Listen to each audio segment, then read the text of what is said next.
All right. Hi, Dan. Hey, Today we are with Sandler Training, True North Performance Advisors, and we're going to be talking to Dan Storm of Bethlehem, Sandler Training. I'm familiar with Sandler Training just because I used to work with a painting group who trained that way, and that's how they do their selling. So when I saw Dan on LinkedIn, that's how we met. I thought it was a perfect opportunity to introduce what you do to everybody else. So could you just introduce yourself? yeah, awesome, Ryan. Thanks for having me on. Follow your stuff on LinkedIn, great content, and appreciate you having me on the show. So, I own a Sandler training office in Bethlehem, and the easiest way I can put it is we help businesses, kind of small to mid-sized businesses, get from where they are to where they need to be. And most people think of Sandler and they think sales training. We definitely do that. We offer sales training in a variety of manners, in-house or even public, on-site at my facility. But we also do a lot with management training, customer service, and kind of frontline training. And then also what's been pretty popular lately is employee assessments. Oh, So kind of awesome. full service training and consulting and coaching business. So you see a lot, I'm sure. Yeah. And for whoever's watching, we're in the Lehigh Valley, Allentown, Bethlehem, Easton area, and it's booming. Um, you can see all the warehouses going up. So inside those warehouses are jobs. And I know on my end, as of last year, I'd put an ad out for a painter or any other position in our company, and I would get, at least 100 applicants without paying for it. And this year, it's changed. I mean, we're down to well less than a quarter of that for applicants. On your end, have you seen that in other businesses as well? Yeah, so we see that same, kind of job shortage, tight labor market come up pretty frequently, a couple of different ways. The first thing is I probably get a phone call a week from either a networking contact or a potential client or just even in my own prospecting efforts that says something like, hey, we don't need any training, but if you find a sales guy that's looking to make a change, let me know. So I anticipated the sales training portion of this business to be a significant chunk of it, and it still is. It's working out that way. What I'm really surprised by every day is the amount of interest there are in employee assessments, management training, because now we're finding with the economy strong and business booming, folks are getting promoted into management roles that maybe need a little help on the soft skill side of things. Hmm. And then also that customer service training. So a lot of companies are looking at that customer service or front line as it's not just a necessary evil to get an upset customer off the phone. They're trying to find ways to leverage that into building client loyalty, cross-selling and upselling opportunities, and all sorts of things.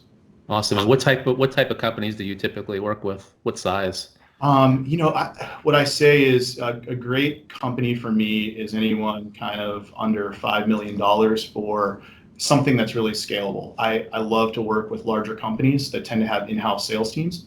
I've actually done a fair bit of that here lately. And that's great. The challenge with those is those companies tend to be more remote and it's harder to pull people together. And, one of the things I try to do is separate what I do from every other trainer they've had come in for 2 hours and everyone feels great. And then a week later, they all forgot it. And it's hard when you have people scattered all across the Eastern Seaboard or North America. Hmm. So we talked briefly about sales before this podcast here, and one struggle point for us is finding a salesperson other than myself, Sure. where I can kind of let go a little bit. Um, what do you think the best piece of advice is for a company looking for a salesperson to fit within their niche? Yeah. You have all the stuff that people normally do. So you can work with recruiters and staffing companies and things. There are plenty of good ones out here in the Valley. One of the areas I've seen some success lately is for people to assess their internal employees, look who they see may have some runway, career progression, who may have some opportunity, and really take a look and say, well, maybe in your case, you may have a good painter or a good estimator that you want to do better things in the business, or maybe take on roles of more leadership in the future. It's what I'm finding is it's harder to find salespeople that are willing to move unless you overpay for them in a lot of cases. Um, Hmm. and then it's always hard to train company culture and pace. So you find someone that's willing to be curious and listen and ask questions and then learn the product maybe even later on down the line. you're going to find good fit pretty often. And you mentioned they don't specifically, so we're in the painting industry, they don't specifically need to know about every aspect of the painting industry to be an effective salesperson. No, I think that's one of the big misconceptions I see is companies either hire for technical specialists in non-technical type roles, or people that have been in a certain industry for so long feel like their technical expertise gives them a leg up. And what happens is they kind of talk themselves out of a sale more times than not. They're so passionate about it in so many cases that they tell the client or the prospect everything that they know, and that's only really a fraction of what the client gives a crap about.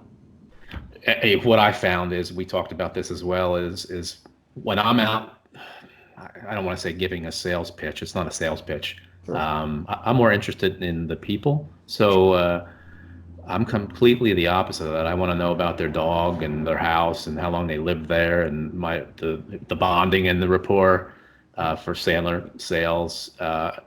My struggle is, once the job gets started, I actually went away from all the technical stuff. But what you just said is, yes, we have other people who maybe give too much information and they lose some of the sales. Is there a nice medium in there? I think it's almost on the other side of medium. I coach people 70%, 70-30. 70-30 is a great rule. So 70% of the time is with the salesperson listening and the client or prospect talking. 30% of the time is you talking, of which a good chunk of that is asking questions, so you can really understand fit of the client or the prospect you're working with. Could you explain? I know I mean, they have a bunch of books about the Sandler process. Could you briefly give us a quick summary of why it's so awesome? I mean, I love it. Yeah, I'll try to do it quick. I love it, so it may take me a little long, so just cut me off. That's okay. Best thing I'll tell you is take all of the stuff that you love about sales from movies and throw it out the window. So Wolf of Wall Street, Glengarry Glen Ross, those are all great movies, but take your always be closing, always ask for the sale, that type of stuff, and just chuck it. What Sandler's all about is building strong relationships and understanding fit, qualifying for opportunity. So what I tell people all the time is Sandler is qualify hard, close soft, by understanding how people interact and how people behave. So a lot of it is really rooted in human behavior, neuroscience, psychology. It's not just if the client says this, then you can trick them into the sale by using this talk track. It's very much rooted in how people interact, and it's a highly consultative, soft closing type of sales methodology. Mm-hmm. And I'll tell you guys listening out there, what I hear frequently is, your price was higher, but I felt very comfortable when you were at my house. I hear it all the time. Yeah.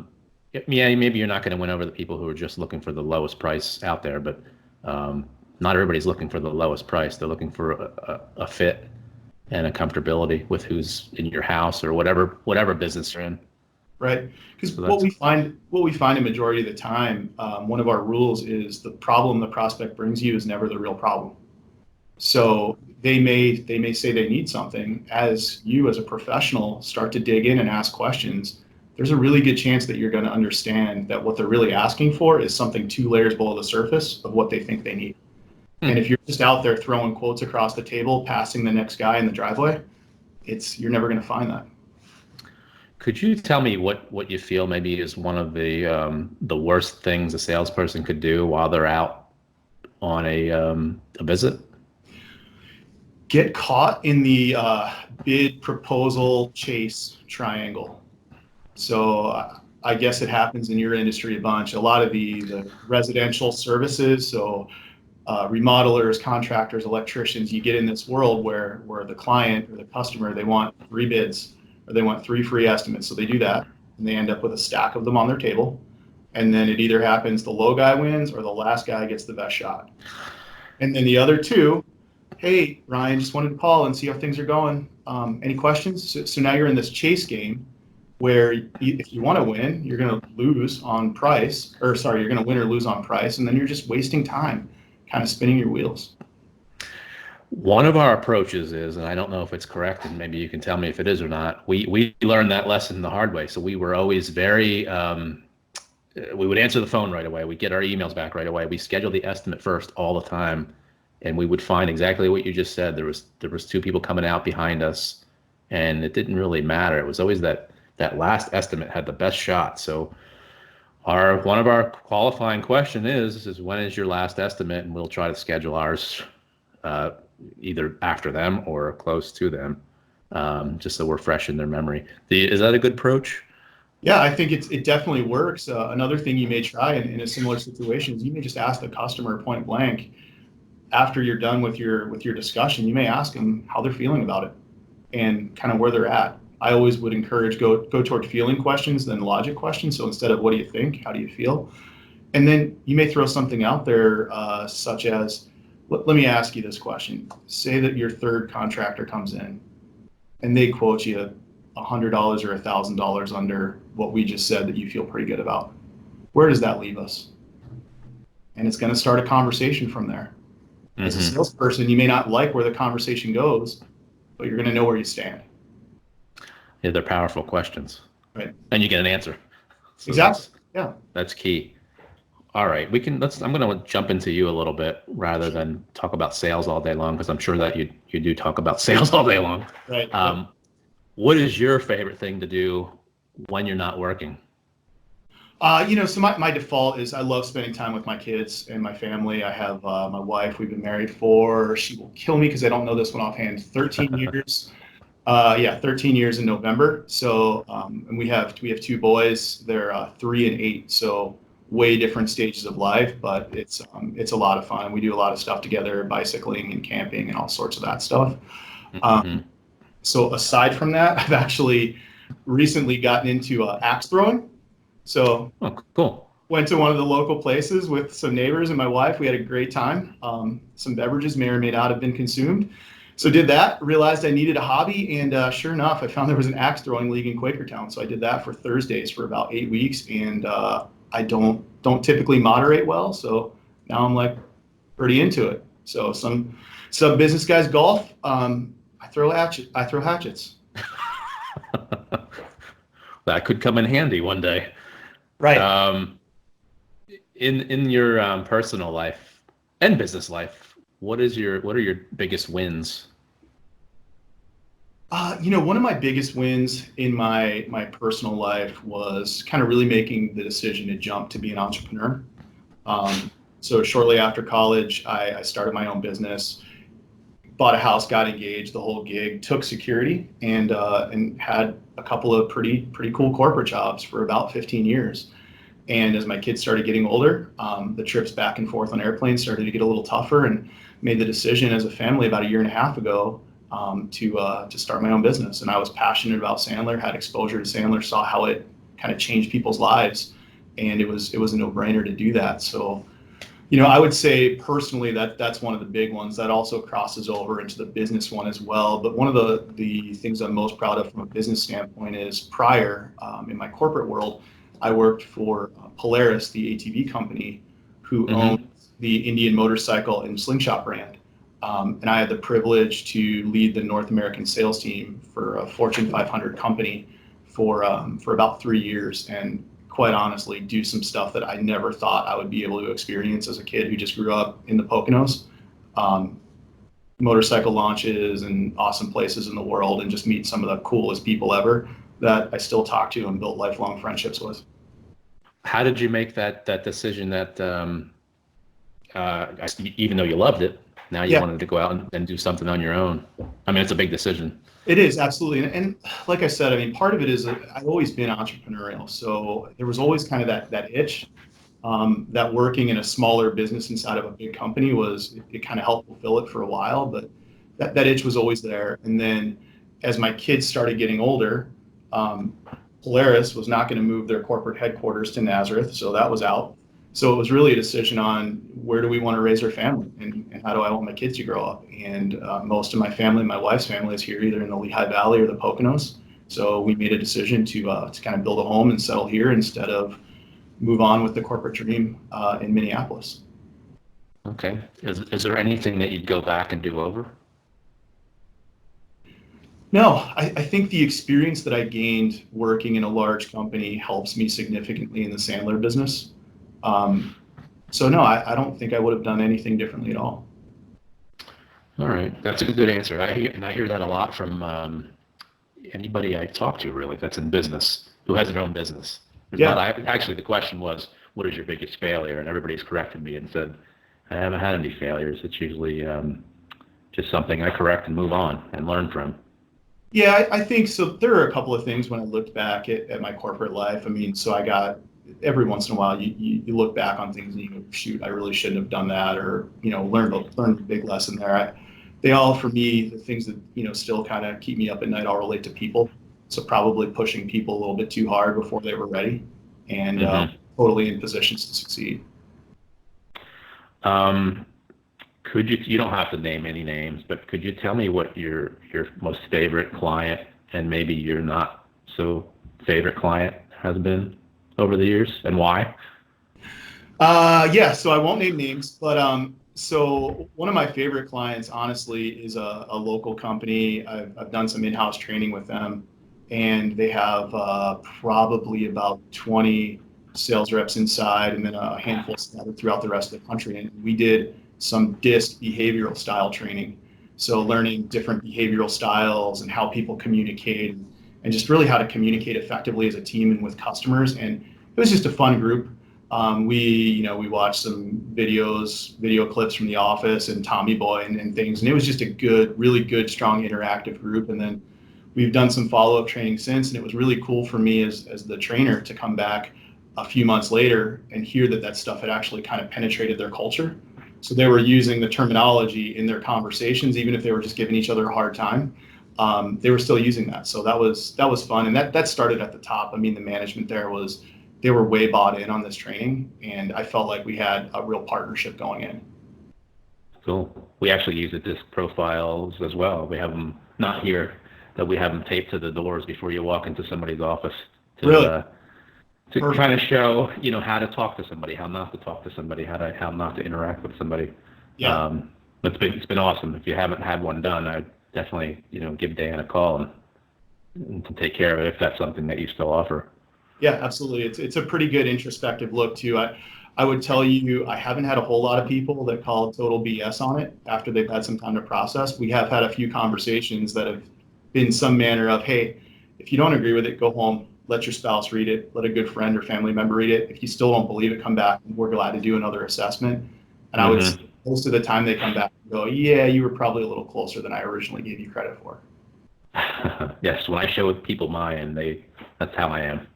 Exactly. Yep. How Yep. about your worst client? I think so. Worst is kind of tough. I would say challenging, and for me, challenging is any time that we're lacking communication.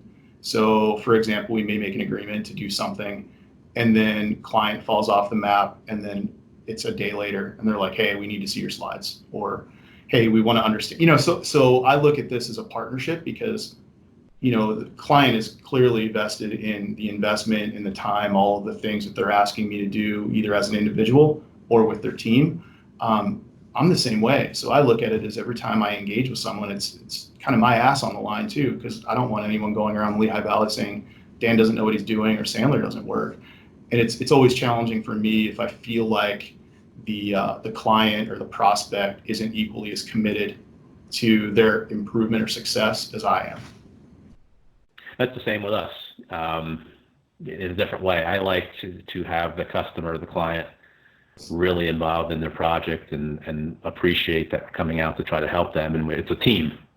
It's a team effort. And when they could care less and we're just a number, it really doesn't make the job much fun at all. Right. Yeah. Um, so yeah, it's a tough one. So that's good. That's a good word, challenging. I like Right. that. Yep. So we met on LinkedIn.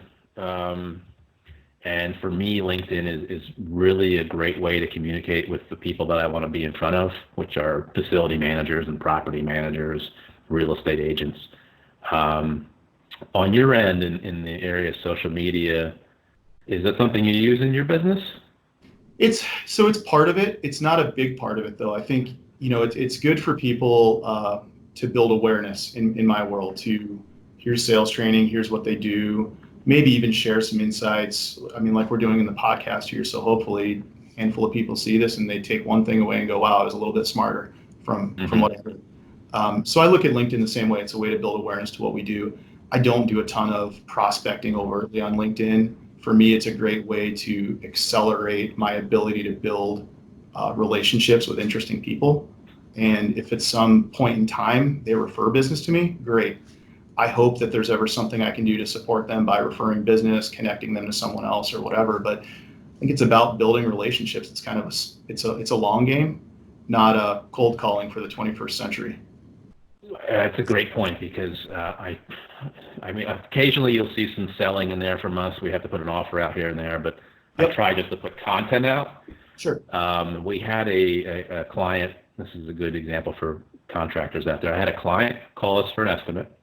I went out to look at his house. It was his mother's house. She passed away. They were repainting the house. And when I went out there, I just gave him some advice. We couldn't help him. I told him how to do the job.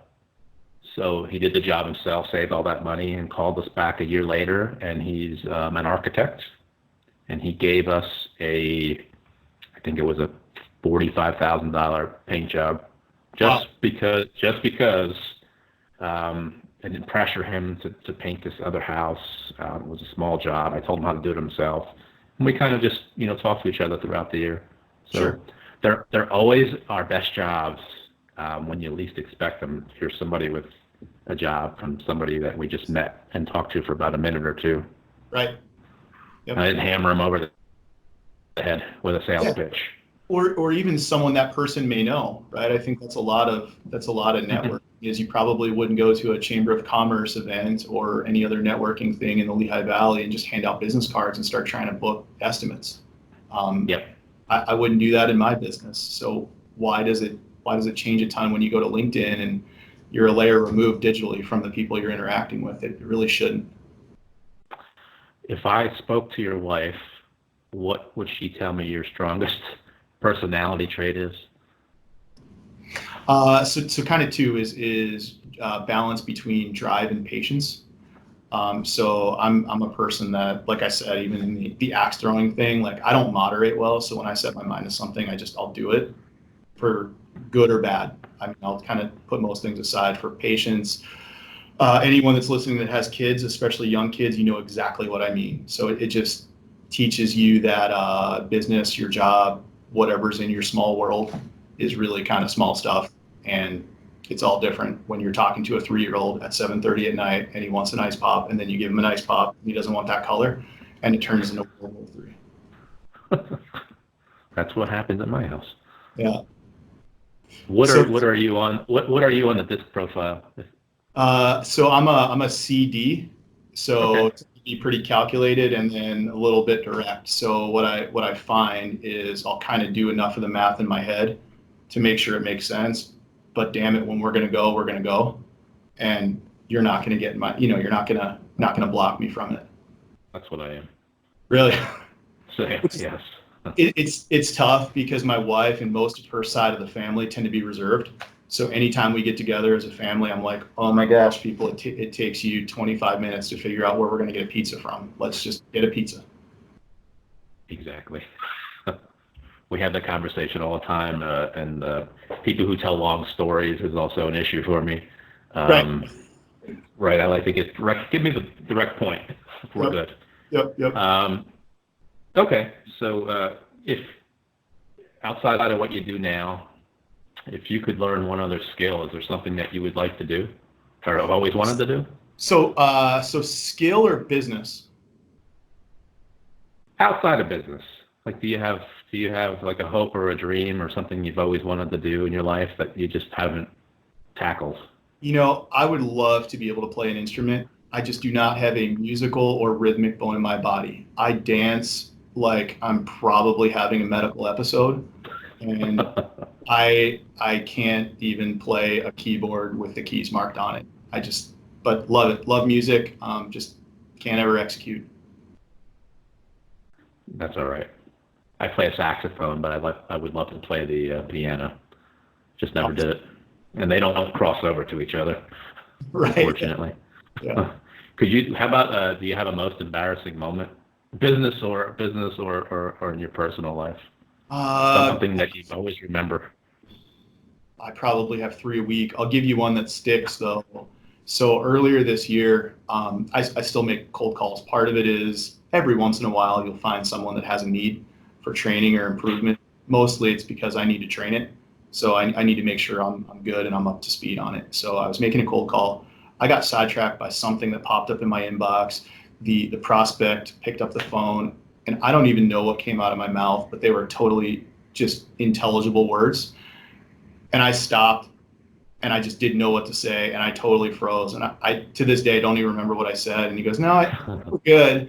And he was trying to be polite because he's probably like, this poor guy on the other end of the phone just has no clue what he's doing. So I felt bad. I agonized over it for half a day, and finally I actually took the guy a book and a Dunkin' Donuts coffee gift card today, and I said, "Man, I'll tell you, it's probably the worst cold call you've ever had. It's definitely the worst one I've ever done. If you ever know anyone that needs what I do, I promise I'll do a better job for them than I did for you." And he laughed and he thanked me. And he said, "You don't owe me the book." We ended up, hopefully the person hears this podcast. I won't put a, don't know if we'll ever end up referring business back and forth to each other, but it was one of those things that was just pretty uncomfortable for a little while. But he won't forget you. Probably not, right? Hopefully that's still on his desk somewhere. What is a perfect day for you, for Dan? I think perfect day for me is tough. So a couple of different versions of it. For me, I'm an organizer. So days that I can't start out with my calendar planned or list kind of set up, I always feel like I'm playing behind. So starts with understanding what the day is. And then I love days when I train. It's one of my favorite things to do is help people improve and kind of see the improvement happen over time. But I also love just kind of the prospecting, networking part of my job because I'm curious about business. So whether or not there's an opportunity for us to work together, I like to hear people's stories. I'm probably similar to you. Mm-hmm. So I love it. Yeah, I love the stories. Sure. How about do you have 3 goals for the next year, for 2020? Yeah. So for me, I look at it as financial goal. So I have a financial goal I have set. I have a behavior goal. So at Sandler, we look at attitude, behavior, and techniques. So part of it is how you go into the day. What do you do to actually, what you need to do to drive the business, and then how do you do it is the technique part. So I have a financial goal. I have my behavior goal. And then one of the things that I really need to do a better job at, quite personally, is just kind of shutting down business and not totally turning my phone off, but trying to carve out family time as a little bit more of a hard stop than a soft stop. Mm-hmm. I understand. I mean, that's the same way, obviously. So that was my last question, but can we go back to Sandler? Sure. Could you give me, I know it's tough, it's an awesome process, but is there one main point of the Sandler process that you love? Yeah, so in Sandler, we call it pain. Pain is usually a word that makes people uncomfortable at first. So depending on who I'm talking to, you can call it fit. But it's really assessing the needs of the client to make sure that your solution fits what they have or what they may need. So for example, if I'm talking to a company and their sales team's just rocking and there's no pain or there's no fit there, I'll probably stop and tell them it doesn't make sense for us to move forward. Because I'm not a hard sell person. And the last thing I need is, again, people saying like, I sold us a huge training program and it didn't really incrementally improve our team. So for me, it's always use that pain or that fit to make sure the client's going to get a reasonable ROI back out of their investment. Mm-hmm. But awesome. If you can't find that fit, maybe people will buy sometimes almost despite your efforts. But no pain or no fit, you can just about count on no sale most days. Mm-hmm. Well, is there anything else you'd like to add, or could you give us your website where people can find you, or phone number? That would be great. Yeah, absolutely. Thanks for the opportunity, Ryan. It's been great talking this afternoon. My website, you guys can all find me. It's True North, TRUENORTH.sandler.com. And best way to get me is my cell phone. That's 610-509-1869. Awesome. Well, I really appreciate it. We'll throw your links at the bottom of this video and everywhere that we put it. So definitely reach out, guys. We use the Sandler process technique, and It's not a hard sales technique. You're not beating somebody over the head. I love it. It's about building relationships for me, bonding, rapport, and just getting answers and not having to keep chasing somebody. You know how it is. You give an estimate. Um, yeah, maybe you get an answer right on the spot, but most of the time,